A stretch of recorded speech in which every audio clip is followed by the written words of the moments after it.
Loud. Frank, good afternoon. Happy Friday. Happy Friday, man. We made it to Friday, huh? We made it to Friday. Beautiful Yeah. days, 70, what, like 74 degrees outside? I think I'm in the valley, so it's always like 20 degrees hotter. That is true. That is true. Yeah, yeah, yeah. So, uh, welcome. Let me introduce Frank. I met Frank, what is it now, like 2 years ago, Frank? We met each other. Yeah, I believe so. Yeah. 2 years ago, Frank was one of my guest speakers at one of my events. And Frank, give us a little 411. Who is Frank? Oh, And yeah, but who am I? Yeah, I can't remember where we met, but yeah, it's been about 2 years, and it's been a good buddy relationship. So looking forward to many more years, right?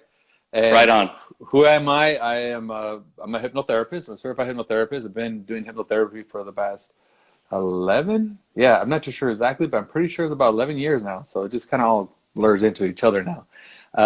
And my background is my mom's from Chihuahua, Mexico, and my dad's from El Salvador. I was born here in Santa Paula, California. If you don't know where that's at, it's like between Ventura and Fillmore. If you know where that's at, then don't worry about it. It's out. It's the 805, 805 805, 805 area code. Yeah, yeah, yeah. But I grew up in a little town called El Rio, and that's like in between, let's say, Ventura and Oxnard area. Hmm. And yeah, so then moved out to San Diego, studied abroad for a year. I lived in Europe for a year. That was pretty cool. And I went from like Spain and all through the travels. And I actually was working in Portugal where a gentleman, he taught me a little bit about acupuncture. And that's where everything kind of opened up to me, like about how to heal the body and other ways than just feeding down a pill down your throat, right? So from there, when I came back to live in the United States, I was finishing the last semester in college, and I moved to LA and I was a major in art and business and graphic design. So I had a whole graphic design background that I was planning to do. From there, I got very lucky, and I got hired with the city of Los Angeles to be a field deputy.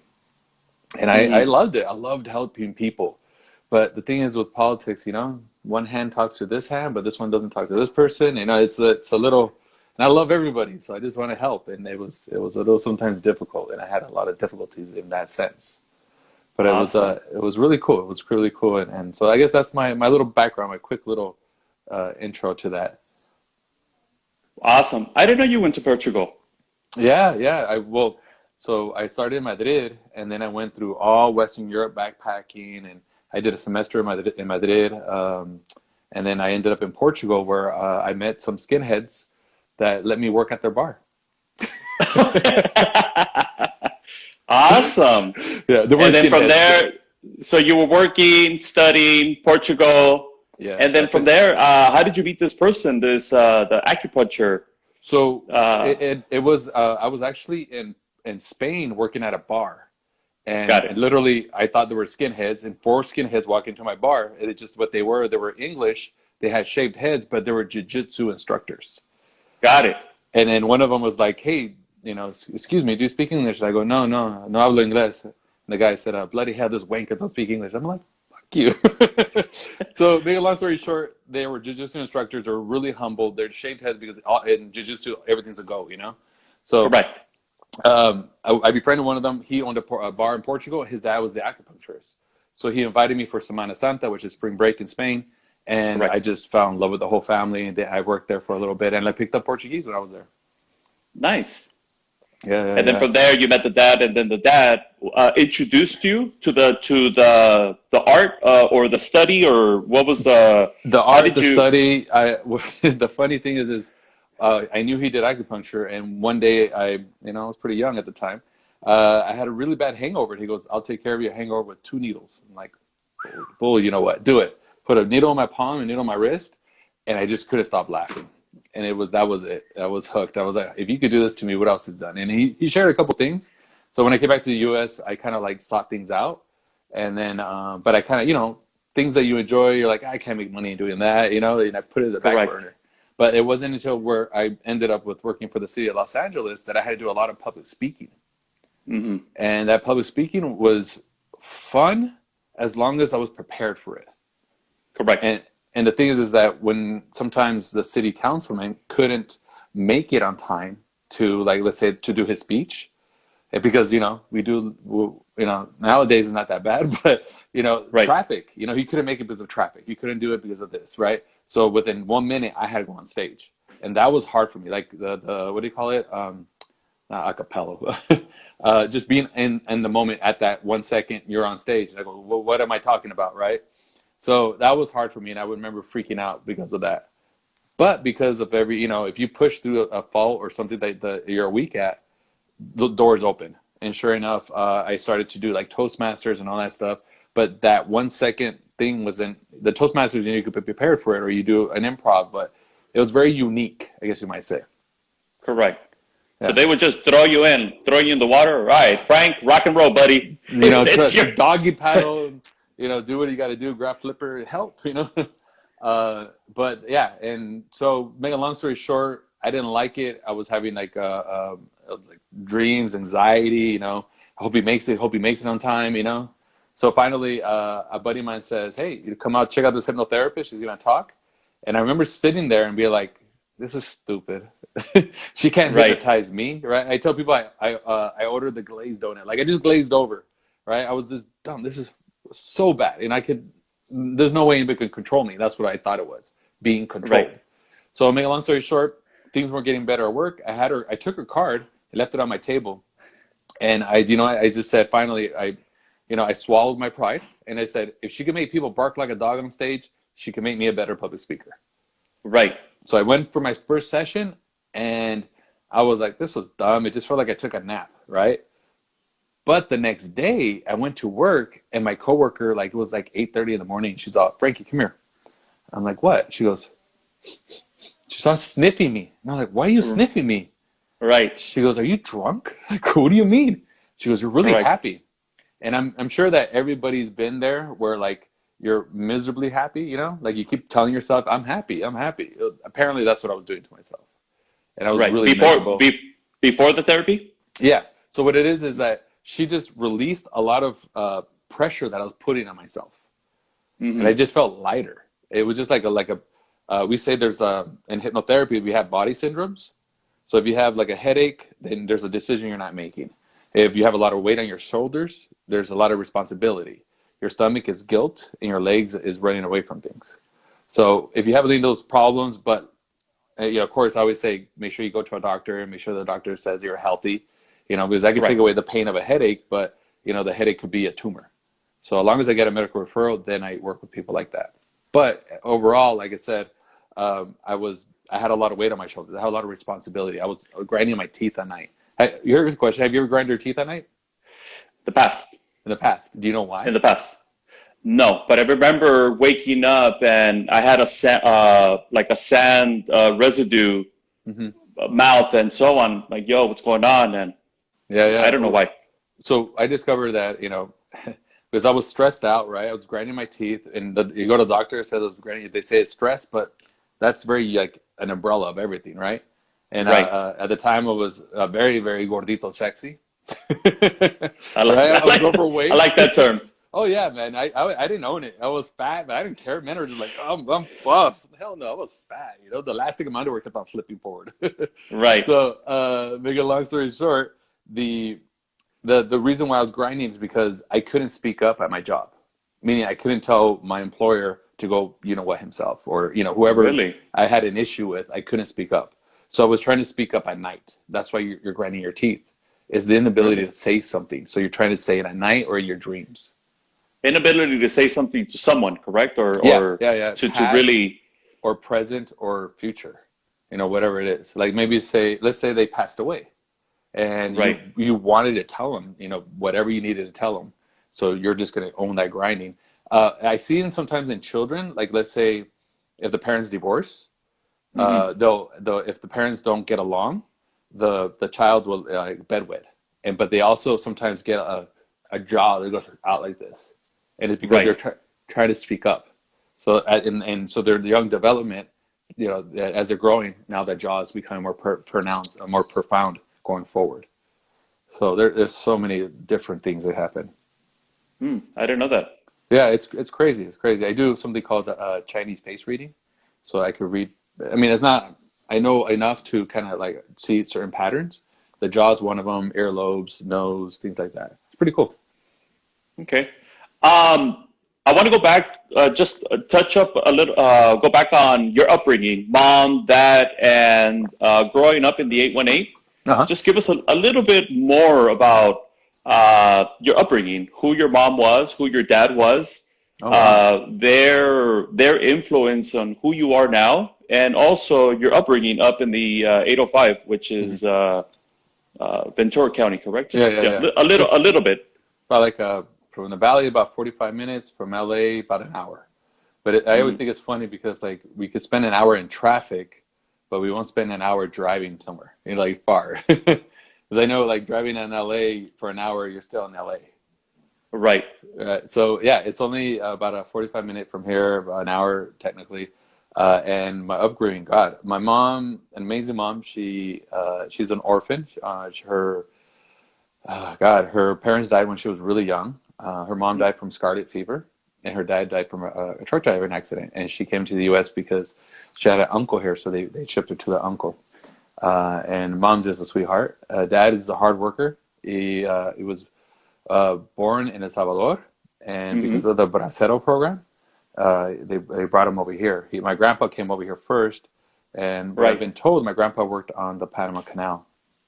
And, Oh, so wow. yeah, and then he got transferred out here to the Bracero program in Santa Paula, which was really interesting because like grew up in Ventura, there's nobody from El Salvador at all, and they didn't understand that my dad's accent. They thought he was Cuban. And every so Right. often we go over there, some people are like, Cuba. Who who thought he was Cuban? Other Latinos Always or meant other everybody ethnic Mexicanos at the time, up there? Correct. Like even when I went to college, I didn't like in Ventura, there was really no Salvadorans or any Central Americans. So it wasn't until I Uh-huh. went to college in San Diego, I got to meet some. I was like, wow, you guys eat pupusas. That's awesome. I eat every so often. Like it was interesting Yeah. to me. And then when I got to LA, then man, it was over. It was pretty cool. Yeah. But my dad is a welder. My mom's a teacher now, but my dad's a welder, and he taught me how to weld. I was going to become an underwater welder at one point, and Mm, uh, and then I saw win too many accidents. I did get certified in welding and scuba diving, so that was pretty cool. At least I have that in my background. got it.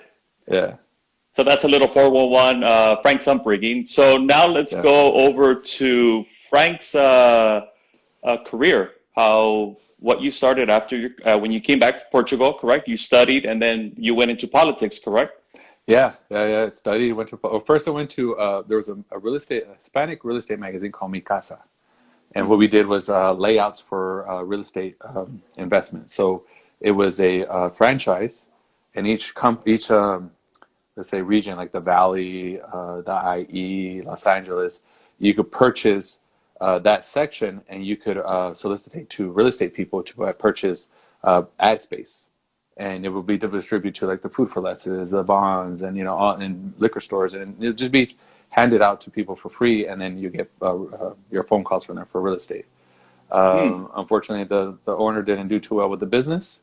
The Right. business went under, and then around that time, I was like, I owned a home, and I was like, I'm gonna try to find something else. And a good friend of mine, she was working for, I was a district attorney, Rocky Del Cadillo at the time, and she told me Hmm. that there was a position open with the city council.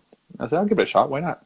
I, I Right. gotta be honest with you, if they're listening to me, when I got hired, I had no idea what the hell a Republican was or a Democrat. I just knew it was like Green. it was money, Yeah. and there was dental. I'm down,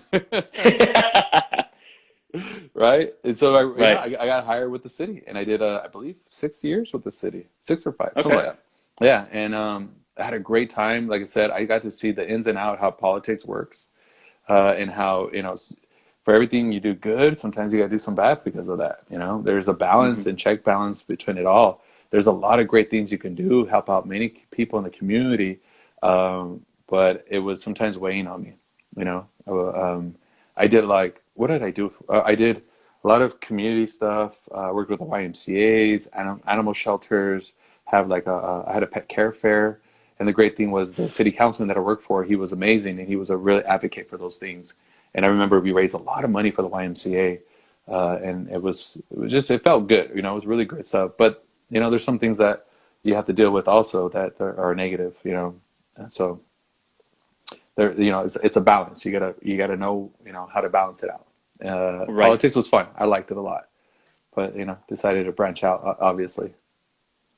All right. So now 5, 6 years politics. Now the big question is the big leap, because it's a scary leap. Oh Now yeah, you're employed, steady paycheck, and now you decided to pursue your new yeah. career, your new path. Well, what ended up happening was that it was around the time everybody was getting laid off, and Two- because of the recession.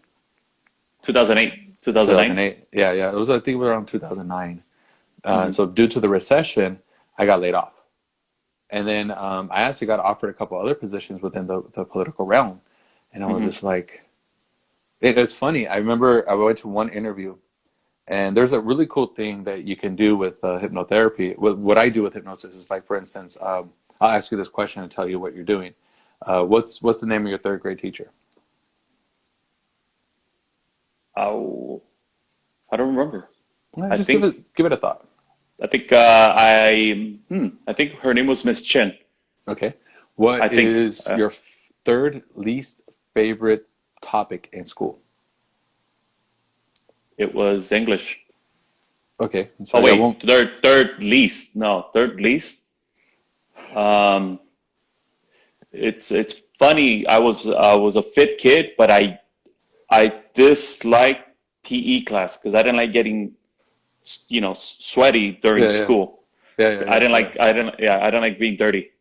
All right, right. Not because I wasn't active, not because I remember that. Well, nothing's changed, huh? Sucio. No. Yeah. So what I'm looking for is not the answer, because the answer is very out there. It's like a random ass question. And what I'm looking for is how you think. You think, and it's kind of interesting because it's kind of hard to see in the video, but I'm Right. assuming that you look down first. Like you're looking down to the side.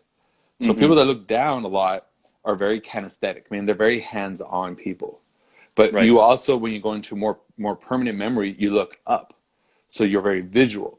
You didn't touch your face or look to the side, and that's a tall tale of somebody that's very auditorial. So if in order for me to like communicate better with you, I would say things like, how does that sound or how does that feel?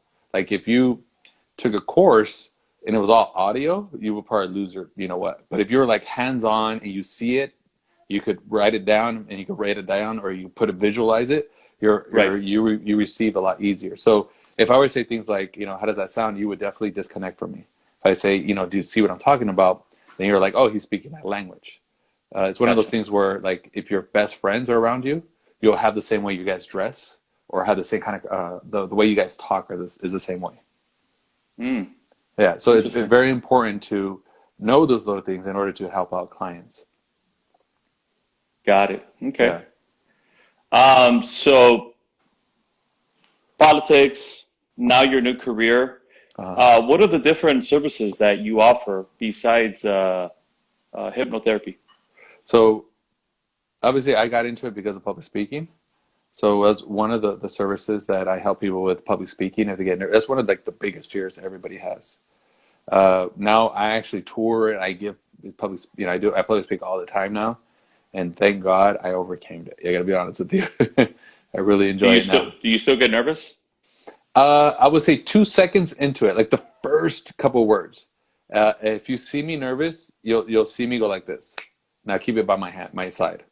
So there's a thing where I teach people call a mind-body connection. So you'll have Right. like a power word, and mine is arriba yo, and mi mamá, mi papá, and the but it's this arriba yo, and I snap my fingers. And so it's a connection like, oh, snap up, wake up. That's one of the reasons Right. why hypnotherapy people snap their fingers, is to get your attention. Because Hmm. if anybody does that to you, what do? Like, who are you, right? You Correct. you escape into your subconscious really quick. You bypass your filter and go into fight or flight right away. As long as I follow up with something that is correct or empowering, you will either accept it or reject it. So that's I do. So yeah, I do public speaking. I do dream analysis, handwriting analysis. One of my bread and butter is relationship and communication. So for instance, if you keep on dating the same person in the wrong body, I mean, the same person in a different body, basically. The Right? same characteristics, the same Characteristics, mannerisms. right. They treat you, like you keep on attracting narcissistic people. You're like, why am I keep Wow. attracting the narcissists? It's because Can we elaborate on that one? I'm pretty sure uh, a lot of people want to know about that it's one. super powerful. About narcissists or just repeating the same Just people? just repeating the same person. So It's, for instance, like let's say you had a parent that was narcissistic or say like abusive, and you're like, I'm done. I'm 18. I'm out. I'm going to travel. I'm going to experience new things and all that stuff, right? right, Well, the brain says, cool, let's do that. We're done. And you feel great. But within a couple months, your brain goes, wait, this is a nice person. We're not used to being treated well. We need to find flaws. We need to, and then we start creating that person into where the brain's used to that abuse, or you seek it out. Either way, you start bringing it. I know I did it with, like, I'll give you something personal. Like, I had right. that in my family. There's an individual that was very abusive, and I left. I was out. But then I found that person in other people. From my old Abuse, boss, abusive, abusive, verbally, yeah. verbally or Uh-huh. Verbally, okay, obviously it was different because I was older, but there was still, like that passive aggressive individual, the some things that were just like, damn, yeah, I left this person, but now it's back in my life. It's right. because It your came back. brain wants homeostasis. It wants to go back to what it's used to. Because even though you didn't die from that situation, it says we didn't die from it, so this is what we deserve. And that trickles down. Is how you do something. How you do some things is how you do everything. So it trickles down into a lot more areas in your life. So, like, for instance, let's say your parents made a certain amount of money. Well, Correct. when you get to that point, you're like, yes, I got to that point. You'll exceed it, but then you'll try to bring your back down because it's so used to having the only, 100,000 or 50,000 worth of equity, and it'll be like it's kind of like people that win the lottery, they go in it, winning it, but then they come back from it like even worse than they started. I have a question. Talking about that ceiling and that mindset. How do Yes. we break that? Because example, I grew up with my household, parents, middle class or lower middle class, or only earning X amount of money, Hmm. right? Hmm. How does a person like me or somebody else, how do we erase that, or not erase it, but just overcome it? Well, I do a lot of education on masculinity and femininity. So if I were to tell a guy how to do it, it's a lot of guys are more like not every single one. Like for instance, not every just because you're a man doesn't mean you're 100% masculine. Like you got to find out what. But a big percentage of men, it's more about like doing and grasping and conquering. For women, it's more like feeling it here first. For men, it's actually just feeling it all over the body, right? And how to conquer. So Mhm. I tell my clients to read, The Way of the Superior Man. It's a great book to how to change bad habits and bad awareness. Also, you can do it mentally by when you're going to bed, there's a 30-minute window of empowerment. And that 30-minute window of empowerment is you're neither awake or asleep. You're just laying in bed and you're kind of la la land. That's self Right. hypnosis. So if you could tell yourself, I want to make this amount of money, and you write it down and you see that amount of money, $1 million, $1 million, $1 million, your brain says, oh, we're used to it. This number is not scary. And now you start rewiring the brain and you start writing about it. You start seeking out people that are comfortable with $1 million, or like $1 million is like $100 for them. Right. It's really, you're a product of your environment. So you start changing it that way yourself, right? You start drinking, eating, perception, YouTube videos, whatever. You gotta surround yourself with it. You start changing it personally. The thing is that it's kind of like right now, clasp your hands together. Okay, do it right now. Everybody in TV land over here, right? Clasp your hands. Up. Notice what thumb is on top. The left one or the right one? Question to you. Me. Hmm. Right. Right? Okay, now flip it. Now, how comfortable is that? The other way was first way was Right? for me. Right. If you do this long enough, you'll get comfortable. But the thing is like let's say I get you comfortable right now, you're going to revert back to doing where it's more comfortable to you. And that's what the brain does. It's wants to stay comfortable. So it keeps you here all the time. This is comfort. This is uncomfortable. Why would I do this? Right. So what I do is make the brain last longer. Because you could hold it and be fine with it. It's not going to hurt you. But it's not really your true self. So in reality, the reason why you have one thumb over the other side is what side you're thinking with the most at that moment. So right now I'm thinking with the right side of my brain. So my left one's on top. Right? Got it. I'm thinking and I'm more in the emotional state, I would say. That's my feminine side. My masculine side is the right side on top. Real quick, Frank, there's a lot of questions that people are asking. So I'm going to ask those people. No, not yet. We're not going to answer them yet. Okay. Do me a favor, the audience that's tuning in, send over a question request, and then we'll answer it at the end of the live. So, because I know that I'm seeing them, but we're having the conversation. We're not going to be able to answer them. So we'll answer all questions towards the end of the live. Cool? Perfect. Yeah. There's a little, people that are tuning in, there's a little option there. You can ask a question. It pops up on our feed, and we will respond at once we get closer to the end.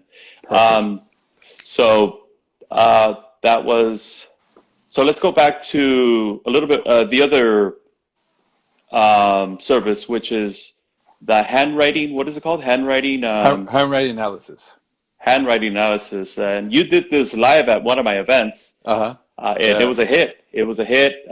People were really interested, and they really wanted to learn more about the handwriting analysis. So if you could give us a little bit more.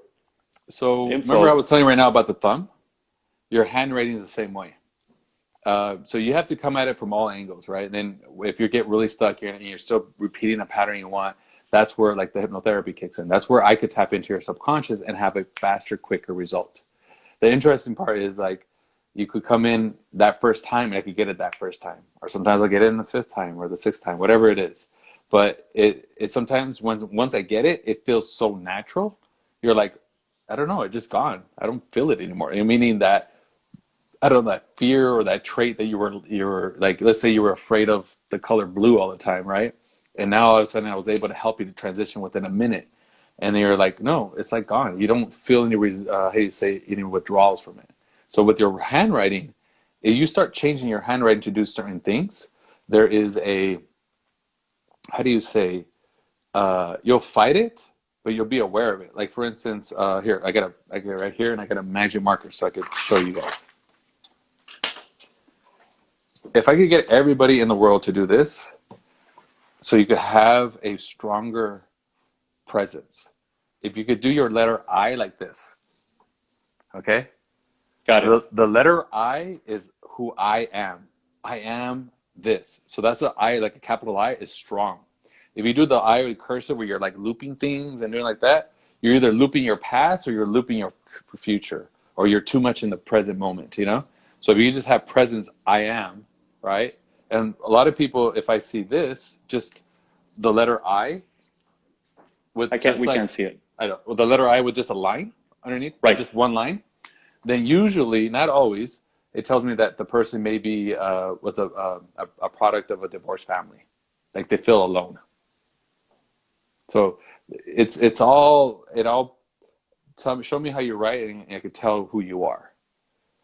Here's a really great one that I like to show everybody is, and I was doing it at the handwriting analysis. What I look for is your ending Y's or your ending G's.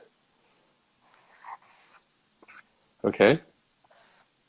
So if you had an ending Y that went like this, see how like it's very playful and it goes past the X line? It goes all the way up? Yes. That's a very extrovert individual. Very flamboyant Y right there. Fabulous. Yeah. This individual is an introvert. And they're very straight to the point, direct. As hypnotherapists, you're always looking for people to see if they're more introvert or extrovert. If you're more introvert, then you are more analytical, more like processing. You know, with men, if you buttoned up one more, I'll be like, dude, he's super introvert, you know? Yeah, yeah, This yeah. one right here? If you would have went to the top, I was like, yeah, he's in his head right now. He's introvert. But with guys, you can't really tell too much. You kind of have to get the feel for who they are. With women, actually, you could tell by their feet. If their feet are out like this, they're Right. extrovert. Like think of it like a hug. They're willing to hug you. If women's feet and they stand like this, excuse me, like this, Right. they're pigeon-toed. They're more introvert. You just got to I'll shake put her that. hand and ask her about her business, not about family. Mm. And so I'm gonna put that to the test today after this. do not, if the woman is wearing heels, you won't be able to tell because Mm. heels somehow make women's feet like constrict to be straight. They're very straight. But if they're wearing flats or tennis shoes or sandals, you'll be able to see it a little bit more. Like I said, with guys, you can kind of tell what they're wearing, but that could be deceiving too. You just gotta have to get the feel for it. But yeah, the way you do your ending Ys or ending Gs, that little line, if it goes all the way up, it's extrovert or introvert. And that tells me a lot because that tells me how you view the world. Awesome. And dream analysis. Dream analysis. So there's so many books out there about dreams, and sometimes they're dead on. But in reality, what a dog means to me and a dog means to you, or could be two different things. So what we do as a hypnotherapist, we ignore all the dreams except for one part, and that's just before you wake up. Just before you wake up, they're called venting dreams. You're letting something go. Remember I was telling you you're trying to let go of something, you're grinding your teeth at night? Right. Well, that's what you're trying to let go right there. So, for instance, my transition from a city employee to a hypnotherapist, this is a scary thing. Went from Roth IRA to dental, like I love the dental, right? To self-employed, not knowing what's going to happen. But it was one of the best decisions I've ever made. I think I'm damaged goods because I can't ever work for anybody again. I'm an entrepreneur now. I have short-term rentals. I have all these other avenues that I just love doing now, and I wouldn't be able to do this for dinner with you, right? It's Friday at 2. Right. Yeah. So, Yeah, you would have been, yeah, well, now behind the computer, yeah, on a Zoom, exactly, on a business Zoom, yeah, meeting maybe, or hmm answering hmm emails or so on. Correct. exactly. I wouldn't be able to wear a sweater right now. I had to wear a whole tie and all, right? So Yeah, sure. that fear, I was playing it out in my dreams. And remember the day that I finally accepted that I am a hypnotherapist, that was the day like I was telling people like I am a hypnotherapist. I was putting it out there. Because I gotta be honest with you, when I tell somebody I'm a hypnotherapist, they do this. Don't look at my eyes. They always Really? yeah, it's the funniest thing to me. I'm like, I go, don't worry, here's your wallet back, and they get scared. I'm like, what? That's funny. Yeah, yeah, yeah. But it's just people's fears, and then what they see. And there's a little disclaimer: what you see on stage is not what I do. What you see on stage is a show in order to make people laugh. Those are we call somnambulists. They're not introvert or extroverts. They're right down the middle, and they're very easily influenced individuals. Usually, they have like low blood sugar or they get overwhelmed really easily. Then you have what I do, and that's to empower people, is to get rid of the negative thoughts, to get rid of all the stuff that doesn't help you. We're vocational self-improvement to help the individuals. So back to the dream analysis, I had a dream where a buddy of mine, like I see him like Mr. Politics, and in my dream he died, and I was like, damn, he died. And I went fast Right. forward to his funeral, and at the funeral I was trying to talk to people, and nobody paid attention to me except for a little girl, and she said, Frankie, you don't understand. You're the one that died. I'm like, what the? Right? I tripped out. Right. And I woke up and I remember telling a friend of mine, I was barely learning the dream analysis, and she said, oh, no, no. It's not that you died. It's that the politician in you died. Gotcha. And I'm like, oh. And it was just before I woke up. And by the way, I woke up feeling so refreshed. Whenever you die in your dreams, it's not that you're dying. It's because you're letting something go in your dreams. So to answer your question about dreams, I just look at the ones just before you wake up, and I have people write it out. It's kind of hard to remember, but if you could record it, write it out, whatever you could do, and we could talk about it, you will get so much insight because your dreams are your process. Your dreams are like, you don't really need to know that I have a sweater on right now. So in your Correct. dreams, you'll process all through the night what you need and don't need. You'll go through nightmares, you go through visualization, you go through many things, but the best ones are just the ones just before you wake up. And that's when in my hypnotherapy sessions, I talk about to help people heal and move on with their lives. Awesome. So we talked about hypnotherapy, dream analysis, the handwriting Analysis. analysis, Uh-huh. and there's one more, correct? Yeah, relationships and communication. Yeah. Yeah, that one is tricky, but it's awesome. Like, why would a hypnotherapist need to know about relationships? And what it is that I need to know what an introvert and extrovert do because they attract each other. You ever hear you attract your opposite? Well, Correct. your opposite is a good thing because if you're very, let's say, you're the introvert in the relationship, you're going to attract an extrovert. They're the ones that are going to make sure that you guys go out, make sure you hug the kids, make sure that there's love in the house. Where my introverts, they're like, okay, love is great, but we still need hot water. We need gas, we need electricity. My Right. introverts show love through financial stability. I love you so much that I work my ass off. Now, not saying that extroverts don't work their butt off. They work, but they work for for the family. My extroverts, they work for the family, but they're also to support the family, if that makes sense. So Mm-hmm. it's just we're both different and we communicate different, and that's a good thing. Except once you could realize like, oh, you're just an extrovert, you require more touch from me. And you being the introvert, then it doesn't hurt as bad. And what I mean by that is that my introverts, they have such a big fear, and that fear is losing control. My extroverts, their biggest fear is rejection. So what an introvert does is whenever there's an issue in the relationship, they'll pull Right. back. They'll be like, they'll be in their head. They'll be disconnected from their bodies. They're always cold, by the way. My introverts are super cold all the time because all the blood is in the brain. My Got it. introverts are very connected to their bodies and they're always hot. Have you ever been in a car with a married couple and they've been together for a while? One of them Oh, is, no, yes, cold. That's why thank you auto manufacturers for the right? dual climate control. Yes, One person's always hot, one person's always cold. right. Yeah. Now, Mm-hmm. there's also the masculine and feminine. Now, this is a very gray area in today's day. Now, before World War II, you pretty much knew people's roles. You know, women did this and men did this. Now that after World War II, we needed the women to be in the workforce. Now we work with women. And now the balance in the line has been all over the place. So we don't know how, Right. like, there's no manual. Like, I go to companies now and I talk about masculinity and femininity and how to work better with each other in the workforce. So there's Correct. no manual for that anymore. So, I mean, at all for how to work with women, right? Because the way men work is different compared to how women work, Right. right? And then what we hear is that they want to be treated equal. So what a lot of guys do is like, oh, you want to be treated equal? Cool, I'll treat you like a man. Yeah. And it's not what they want, right? No. But the interesting part of all that is that women have a superpower and we don't.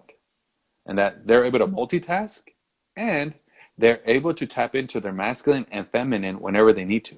It's very powerful the way they do it. So there's a part of the brain called the corpus callosum that's down the middle. In the man, it's very thick, like super thick, unless you're left-handed or gay. And you're able to tap into the other side, your femininity, a lot simpler and easier. But overall, if you're a man that like writes with his hand, like I write with my hand, right hand, it's a Right little hand. hard for me to right hand, yeah, too hard to tap into my left side. But the way it comes out for men, though, it's not impossible. It comes out more like in art. It comes in dancing. It comes in cooking. So that's how men express their femininity. With women, there are multiple ways of being, so they can adapt to anything. If they have to be more masculine, they'll adapt to it. They're my chameleons. They know how to adapt. But the problem is that with that is that if they're too much in their masculine, it could hurt them too, because then they have like testosterone levels and their bodies don't react well. So they need a balance between the masculine and feminine. At least that's what I tell all the women. Like, it's okay to be a man with us, but like if you want to date us, please be the feminine. Unless you want to be the man in the relationship. Now, like I said, there's a percentage within a relationship like introvert and extrovert. So we all have it. So in today's day, like I said, women have like a little more of a choice. With men, it's only a percentage when we're in our feminine. Got it. Let me check the Q&A. Let Yeah, me please. see. I saw some. Uh, hold on. they came in, but I I know this is a new feature, so I don't know how to use it. Questions from the viewers. Yeah, I don't see any questions on my end. No, I'm trying to see. Downtown Wanderer, she says, The Way of the Superior Man, recommended book. Yes, I recommend that book. You could see the comments? I can see the Am comments. I while I'm while scrolling I'm too. scrolling? Yeah. Okay. So I guess we're scrolling two different. But I don't see it. It's more about the physical. Where's the Relates. Q&A option? Hood Footy, it should be on your screen. So there's a little box with a question mark, and then you type in whatever question you want to ask. Yeah. So those of you that already asked questions, please do it again. Because if we go all the way back, it's going to be kind of hard. So it just pops up. The next person that says that something, it'll pop up in the bottom. There we go. Somebody give us eyeballs. Thank you. That's my good friend. You know what? Do me a favor, Liz. That's my good friend Liz from Journey of Love and Hope. You've Nice. probably seen me when I go to the orphanage to Ensenada, Valle de Guadalupe. Mm-hmm. She's the coordinator, owner, and it's not there on my end. She's the one that puts it together. Liz, can you do me a favor? Send us a question. I just want to make sure that this feature works. Bum, bum, bum.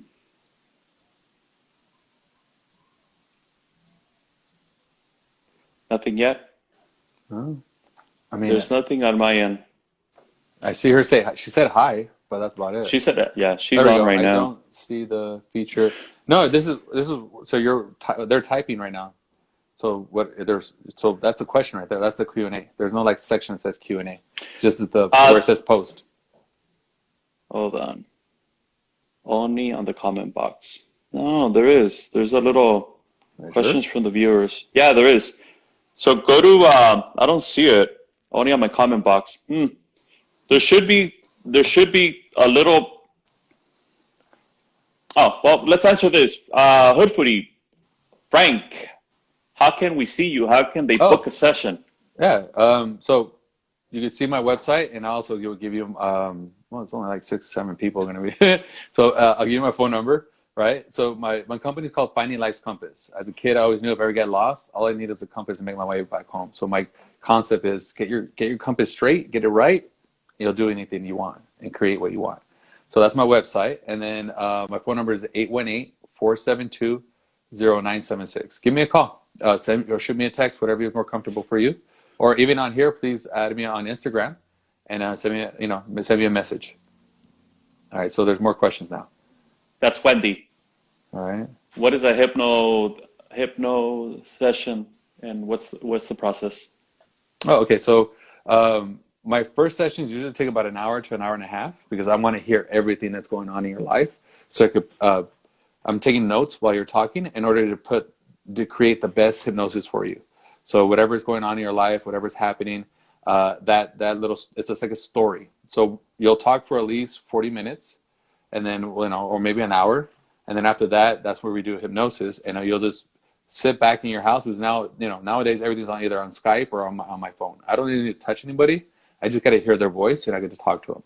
So from there, as we'll do a session, it could go from at least 20 minutes to maybe 30 minutes. I really like to really give it all. So, and we'll just create what you're looking for. So if you have a fear about something, we'll start releasing that fear through the hypnosis. But to give you more detail, it really comes down to the individual. If they're more introvert, there's a certain way I have to do it. Or if you're more of an extrovert, I have to do the hypnosis a certain way. So this is why I ask a lot of questions in that first initial. After that, it's usually once a week, and we're just an hour once a week. It takes about 7 days, and things start to go back to the changing of the thumb. You'll start going back to your normal self. But you do a couple sessions, and then whatever you need will be gone. Unless it's like something I could do quick. Sometimes I could do like stop smoking within 1 or 2 sessions, which is really cool. But there has to be certain parameters so that happen. That's pretty powerful. Yeah, I didn't know that. Yeah. There's 2 types of smokers. You got replacement smokers and ritual smokers. Ritual smoker is like somebody that grew up with smoking around them. So they're like, it's in their DNA basically. That's the harder one. The one that is easier is that, let's say you never smoked, but you were in a car accident or somebody close to you died. You replaced, instead of drinking or doing drugs, you started to smoke. You picked up that habit. So I just got to get you to release all of that pain and move through, we call it stages of loss, and you'll release that smoking problem really quick. Cool. Yeah. So the Hood Foodie, do you work with medical insurance companies? You have to ask your own medical insurance. Like, sometimes think of it as like an acupuncturist. Like some insurance do pay for acupuncture. We're kind of in the same concept. Cool. And then DTLA Wonder, I'll send you his number. She put it on there, 818. What is it? Wait, 472. isn't that Liz? That is Liz. Yeah. Okay. Yeah. I know how to reach her. Okay. So that's that. And then I saw my good friend AO. A good talk, understood everything. Glad I tuned in. Really love the dream part. I will definitely pay more attention. So, all right. Cool. Anything else? Anything else you want to add to this live? Yeah. Right now, I'm seeing a lot of clients with anxieties, and who doesn't have anxiety right now? Like, let's be honest. Like, we don't know. Nobody knows what's going to happen in the future right now, right? Like, it feels Right. like the end of times, but it's not going to be the end of times. It's just a new way of living, or a new. How do you adapt to it, right? So what I tell people, like, if they're going through a transition, read a book called Who Moved My Cheese. It's an awesome book. You know what's funny, Frank? Uh-huh. A friend recommended me that book. Burro, the universe is telling you, come on, read the book. Yes, sir. I read the book. Yeah, I read the book. Super cool. I read the book, and actually, I read the book.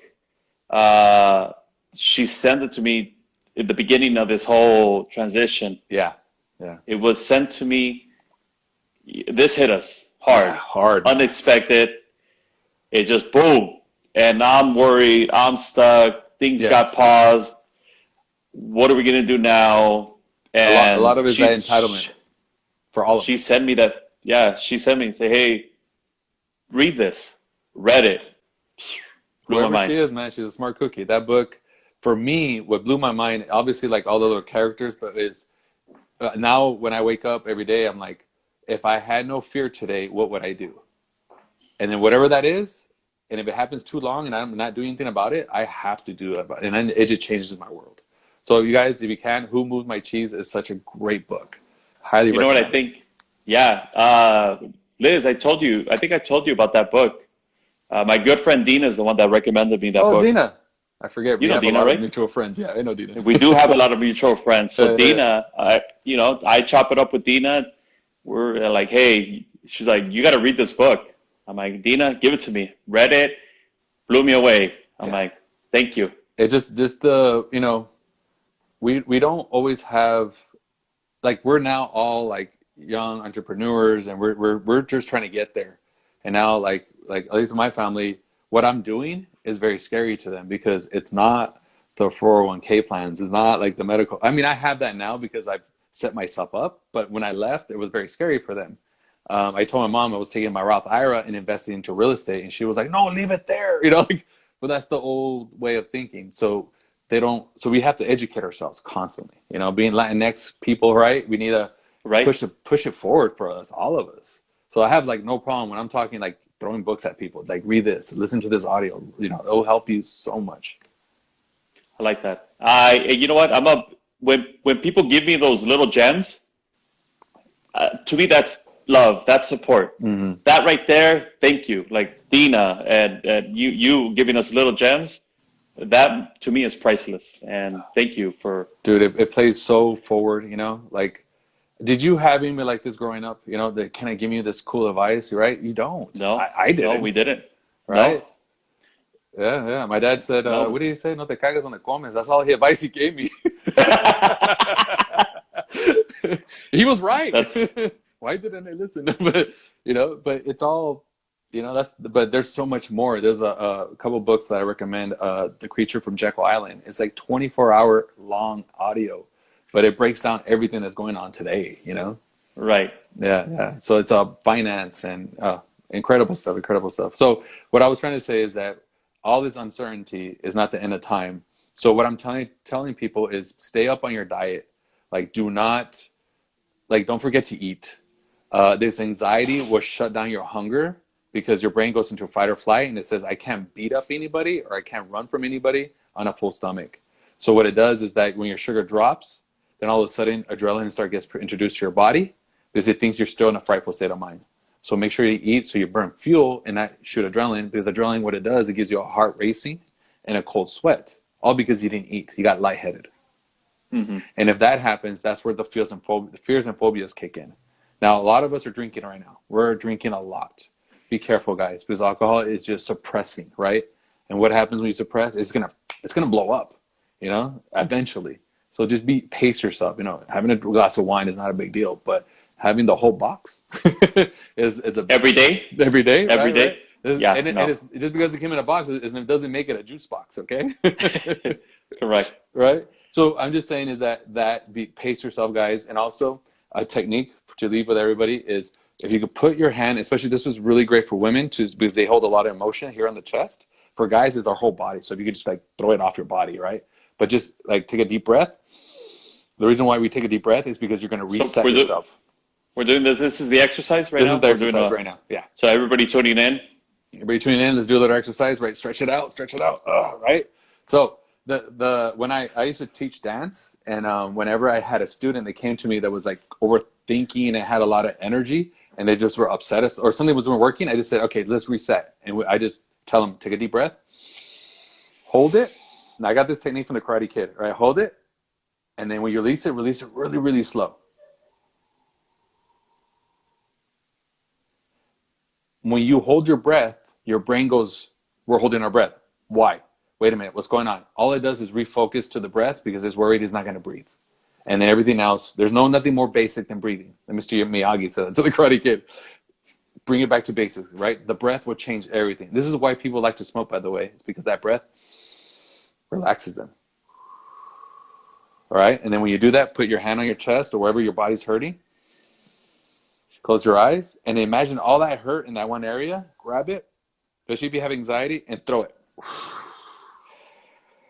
Release all that tension, all that hurt, and you'll feel your body just relax within an instant. The more you do it, though, the better the more you'll connect to it and feel from it. Oh, thank you. Yeah. So that's it, right? We're wrapping up. So this video, it's gonna be on this on the IG. I think 24 hours. I'm gonna get it. I'm gonna download it, and I'm gonna upload it on the YouTube on our YouTube. So anybody's ever interested in going back to this conversation, this session, it'll be there. Anybody want to get a hold of Frank? Follow him on IG. He gave out his number. If not, get a hold of me, and then I'll connect you with Frank, and you can book a session with him. Now for your guys, for my Latinx networking friends, I'm going to give a special offer where I'm going to give everybody, if you buy one, you get one free, or you could give it away to somebody else. I like that. Okay. Yeah. Anybody. Mom, dad, tia. I could do children as long as they can sit still. You know, then I could hypnotize them. I even worked with people with disabilities, people that are blind, and I'm connected to the deaf community, and I've been trying to do a little hypnosis with them. But it's that's a learning curve. I gotta try to figure it out. We're gonna answer one more that let's put in. My anxiety makes me eat more. Is this possibly as well? Did you read that one? No. What? I don't see it. What does it say? That her anxiety makes her eat more throughout. Right. Okay. So, but is she eating like more as in like grazing throughout the day, or is she like big meals? You know, there's a lot of like questions there. Okay. So, but it could be just comfort food. So my thing with her would be like, so I do a lot of work in inner child work, and I would ask her like, when did this happen? If this started like, when I get nervous, I eat. And maybe when she was like nervous and going on stage or something like that, her mom gave her some food, right? So I would work with that child in order to release that program that she keeps on repeating. I get nervous, I eat. I get worried, I eat. So we got to start changing that. And you can do it through hypnosis. Got it. Cool. All right, Frank. All right, man. Thank you. It was Thank you. awesome. This is great. All right, guys. Everybody connecting. We're out. Peace. Love you guys. Bye.